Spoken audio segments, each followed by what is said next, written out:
গাজায় ফিলিস্তিনিদের উচ্ছেদ, নজরদারি ও সামরিক আগ্রাসনে ইসরায়েলকে সরাসরি বা পরোক্ষভাবে সহযোগিতা করছে বিশ্বের নামকরা ৪৮টি ব্যবসা প্রতিষ্ঠান। সম্প্রতি জাতিসংঘের প্রকাশিত এক প্রতিবেদনে এই তথ্য দেওয়া হয়েছে। প্রতিবেদনটি করেছেন মানবাধিকার বিষয়ক বিশেষ প্রতিবেদক ফ্রান্সেসকা আলবানিজ। প্রতিবেদনটি আগামী ৪ জুলাই জেনেভায় আনুষ্ঠানিকভাবে উপস্থাপন করা হবে বলে জানিয়েছে আল জাজিরা। প্রতিবেদনে বলা হয়, এই কর্মকাণ্ড আন্তর্জাতিক আইনের সুস্পষ্ট লঙ্ঘন। প্রতিবেদনে বলা হয়েছে, ইসরায়েলের দীর্ঘদিনের দখলদারিত্ব অস্ত্র প্রস্তুতকারী প্রতিষ্ঠান ও বড় প্রযুক্তি কোম্পানিগুলোর জন্য আদর্শ এক টেস্টিং গ্রাউন্ডে পরিণত হয়েছে, যেখানে সরবরাহ ও চাহিদা অনেক, কিন্তু নজরদারি এবং জবাবদিহির কোনো সুযোগ নেই বললেই চলে। আর এই সুযোগে প্রতিষ্ঠানগুলো বিপুল মুনাফা অর্জন করছে। ফ্রান্সেসকো আলবানিজের ভাষায়, প্রতিষ্ঠানগুলো এখন আর শুধু দখলদারিত্বেই জড়িয়ে পড়ছে না, বরং সম্ভবত তারা গণহত্যার অর্থনীতিরও অংশ হয়ে উঠছে।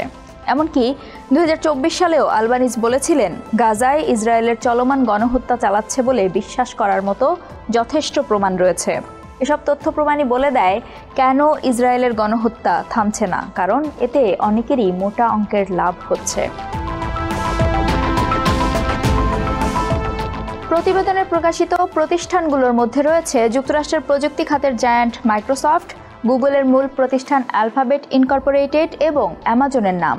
পাশাপাশি আরও ১,০০০-এরও বেশি কর্পোরেট প্রতিষ্ঠানের একটি ডেটাবেস তৈরি করা হয়েছে, যারা দখলদার অর্থনীতির মাধ্যমে লাভবান হচ্ছে। এই কোম্পানিগুলো ইসরায়েলকে কৃত্রিম বুদ্ধিমত্তা, ক্লাউড কম্পিউটিং এবং বায়োমেট্রিক নজরদারি প্রযুক্তিতে ব্যাপক সহযোগিতা দিচ্ছে। ইসরায়েলের বৈষম্যমূলক অনুমতি ব্যবস্থা এবং তথ্য সংগ্রহে এসব প্রযুক্তির ব্যবহার ফিলিস্তিনিদের ওপর নজরদারি ও তাদের চলাফেরায় নিয়ন্ত্রণ আরও কঠোর করেছে।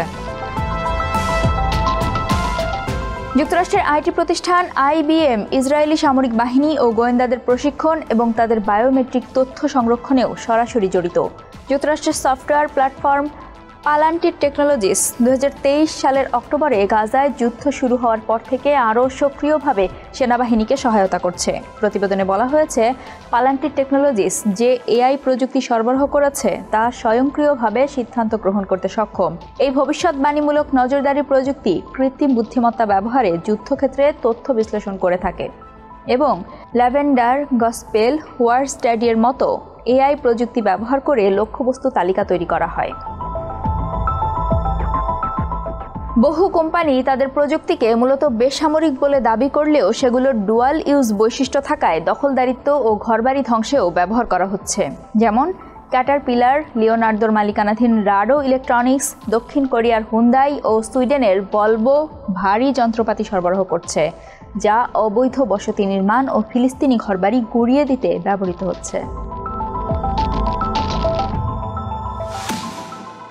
ইসরায়েল বিশ্বের সবচেয়ে বড় অস্ত্র ক্রয় কর্মসূচির অংশ হিসেবে F-35 যুদ্ধবিমান সংগ্রহ করছে, যেখানে 8টি দেশের অন্তত 1600 কোম্পানি জড়িত।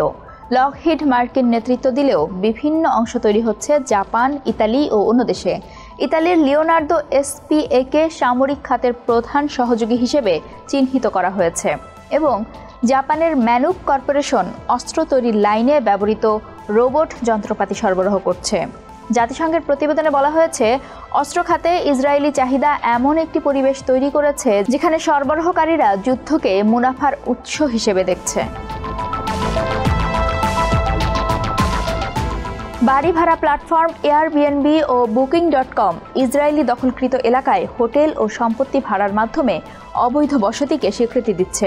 Airbnb 2018 সালে এসব সম্পত্তি তালিকা থেকে বাদ দিলেও পরে তা আবার যুক্ত করেছে। তারা এখন বলছে, বাড়ি ভাড়ার অর্থের একটি অংশ মানবিক কাজে দান করা হচ্ছে। প্রতিবেদনে একে হিউম্যানিটেরিয়ান ওয়াশিং বলে আখ্যায়িত করা হয়েছে। কৃষি খাতে চীনের ব্রাইট ডেইরি অ্যান্ড ফুড মালিকানাধীন ইসরায়েলি খাদ্য কোম্পানি টনুভা ফিলিস্তিনি ভূমিতে উৎপাদিত পণ্য থেকে লাভ করছে। মেক্সিকান প্রতিষ্ঠান অরবিয়া অ্যাডভান্স কর্পোরেশনের মালিকানাধীন নেটাফিম পানি শোষণের জন্য ড্রিপ ইরিগেশন প্রযুক্তি সরবরাহ করছে পশ্চিম তীরে। এছাড়া যুক্তরাষ্ট্রের ড্রামন্ড কোম্পানি ও সুইজারল্যান্ডের গ্লেনকোর কোম্পানি কয়লা সরবরাহের মাধ্যমে ইসরায়েলের বিদ্যুৎ উৎপাদনে গুরুত্বপূর্ণ ভূমিকা রাখছে। যুক্তরাষ্ট্রের বৃহত্তম বিনিয়োগ প্রতিষ্ঠান ব্ল্যাকরক ও ভ্যানগার্ড এই দখলদার অর্থনীতিতে শীর্ষ বিনিয়োগকারী। প্রতিবেদনে আরও বলা হয়, ট্রেজারি বন্ডও গাজায় চলমান যুদ্ধের অর্থ জোগাতে গুরুত্বপূর্ণ ভূমিকা রেখেছে। বড় বড় ব্যাংকগুলোর মধ্যেও ফ্রান্সের বিএনপি পারিবাস এবং যুক্তরাজ্যের বার্কলেস ট্রেজারি বন্ডের মাধ্যমে ইসরায়েলকে অর্থ সহায়তা দিচ্ছে, যা সরাসরি গাজায় সামরিক ব্যয়ের যোগান দিচ্ছে। 2023 থেকে 2024 সালের মধ্যে ইসরায়েলের সামরিক বাজেট 65% বেড়ে দাঁড়িয়েছে $46.5 billion. Tel Aviv stock exchange 169% বৃদ্ধি পেয়ে প্রায় $158 বিলিয়ন বাজার মূল্যে পৌঁছেছে। এসব বৃদ্ধির মূল কারণ হল কর্পোরেট প্রতিষ্ঠানগুলো যুদ্ধকে ব্যবসার সুযোগে পরিণত করেছে। এছাড়া আন্তর্জাতিক বীমা প্রতিষ্ঠান এলিয়ান্স ও অ্যাক্সাও ইসরায়েলি দখলদার অর্থনীতিতে বিপুল বিনিয়োগ করেছে। যদিও একে মূলত মূলধনী রিজার্ভ হিসেবে দেখানো হয়েছে, আসলে এসব বিনিয়োগ থেকে মোটা অঙ্কের লাভ হচ্ছে। প্রতিবেদনের সবচেয়ে শক্তিশালী বার্তাটি হলো, ইসরায়েলের দখলদার নীতি ও গণহত্যা ঐতিহাসিকভাবে এক ধরনের ঔপনিবেশিক বর্ণবাদী পুঁজিবাদের ওপর দাঁড়িয়ে আছে, যা কর্পোরেট মুনাফার চক্রে ঘুরপাক খাচ্ছে। ফিলিস্তিনিদের মানবাধিকার লঙ্ঘনের পেছনে অস্ত্র কোম্পানি, প্রযুক্তি প্রতিষ্ঠান, পর্যটন সংস্থা, খাদ্য উৎপাদক, বিনিয়োগকারী ও ব্যাংক সবাই মুনাফা করছে।